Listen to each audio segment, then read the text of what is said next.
जय श्री राम मित्रों, कैसे हैं आप। आशा करता हूँ आप स्वस्थ होंगे, प्रसन्न होंगे। ज्योतिष शास्त्र प्रत्यक्ष शास्त्र में स्कंद पुराण में प्राप्त लोम सोपाख्यान। प्राचीन काल में इस पृथ्वी पर इंद्रद्युम्न नाम के एक राजा थे। बड़े ज्ञानी, धर्मात्मा तथा पराक्रमी थे। अपने पुण्यों के प्रभाव से वे बहुत समय तक ब्रह्मा जी के लोक में रहे और क्षीण पुण्य हो जाने पर उन्हें इस भूलोक में आना पड़ा। इससे उनके मन में बड़ी ग्लानि हुई। अब वे ऐसे गुरु की खोज में लगे जो उन्हें सदा के लिए इस संसार सागर से पार उतार दे। उन्हें ज्ञात हुआ कि इस समय कलाप ग्राम में लोमस नाम के एक महामुनि रहते हैं जो अत्यंत दीर्घजीवी हैं। इंद्रद्युम्न वहाँ गए और उन्होंने देखा कि एक महान तेज से संपन्न महात्मा ध्यान लगाकर बैठे हैं। उनकी जटाएं पीले वर्ण की हैं। उन्होंने छाया करने के लिए अपने बाएं हाथ में एक मुट्ठी तृण ले रखा है। वे दाहिने हाथ में रुद्राक्ष की माला धारण किए हुए हैं। इंद्रद्युम्न ने पास जाकर तपोनिधि के चरणों में प्रणाम किया और उनका विचित्र स्वरूप देखकर प्रश्न किया, भगवान, इस समय तीव्र गर्मी पड़ रही है। सूर्यदेव आकाश के मध्य भाग में आकर तप रहे हैं, तो भी आपने अपने लिए कुटी क्यों नहीं बनाई? आपने अपने हाथ में जो तिनके लिए हैं उन्हीं से आप मस्तक पर छाया किए हैं, इसमें क्या कारण है? इस पर लोमस जी बोले, राजन, एक दिन सभी को मरना अवश्य है। यह शरीर गिर जाएगा, फिर इस अनित्य संसार में रहने वाले मनुष्यों द्वारा किसके लिए घर बनाया जाता है? दांत चले जाते हैं, लक्ष्मी चली जाती है तथा यौवन और जीवन भी चला जाता है। यह जो कुछ भी दिखाई देता है वह सब अत्यंत चंचल और क्षणभंगुर है। ऐसी अवस्था में संग्रह करने से क्या लाभ है? इस संसार को असार और चलायमान जान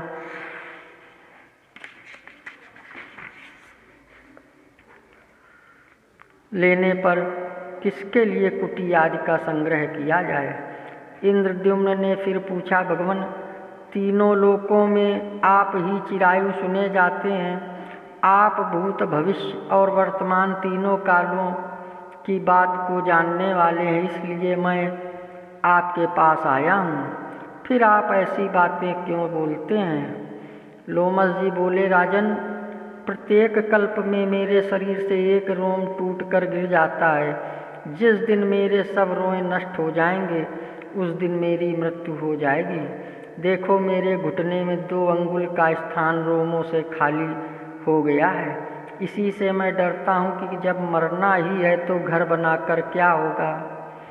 इंद्रद्युम्न ने फिर पूछा, भगवान, आपको जो इतनी दीर्घ आयु प्राप्त है और आप अपनी विद्या से जीवों की गति जानते हैं, इसका क्या रहस्य है? लोमस जी बोले, हे अनग, पूर्व जन्म में मेरी की गई स्वल्प शिव पूजा से प्रत्यक्ष प्रकट होकर भगवान चंद्रशेखर ने मुझे साक्षात दर्शन दिए।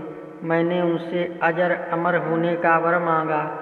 तब प्रभु मुझसे बोले, देखो, जो नाम रूप धारण करता है वह सर्वथा अजर अमर नहीं हो सकता। तुम अपने दीर्घ जीवन की कोई सीमा निश्चित करो। भगवान का वचन सुनकर मैंने वर मांगा कि प्रत्येक कल्प के अंत में मेरे शरीर का एक रोम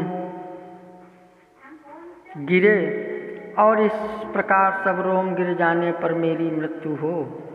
उसके बाद मैं अपना आपका गण हो जाऊं। भगवान शिव तथास्तु कहकर अदृश्य हो गए। राजन, तभी से मैं भगवान शिव की आराधना किया करता हूँ। उन्हीं की कृपा से मुझे काल ज्ञान आदि सभी विद्याओं की प्राप्ति हुई और मुझे जाति स्मृता पूर्व जन्मों का ज्ञान भी प्राप्त है। तुम भी शिव भक्ति करो, इससे तुम्हारा कल्याण होगा।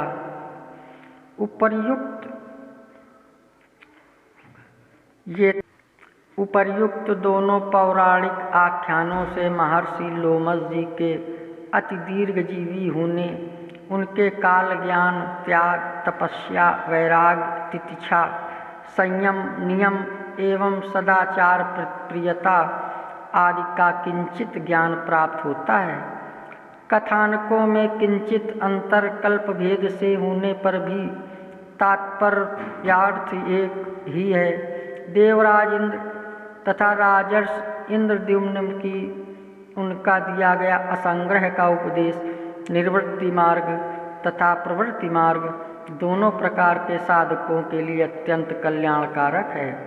महर्षि लोमश जी का जीवन कितना दीर्घ है, तथापि वे उसे एक क्षण का मानकर किंचित भी संग्रह नहीं करते और परम आश्चर्य मानते हैं कि जीव जिसका जीवन तो वास्तव में क्षणिक है, वह अल्प आयु वाला है, फिर भी संग्रह के लिए कितना व्याकुल रहता है।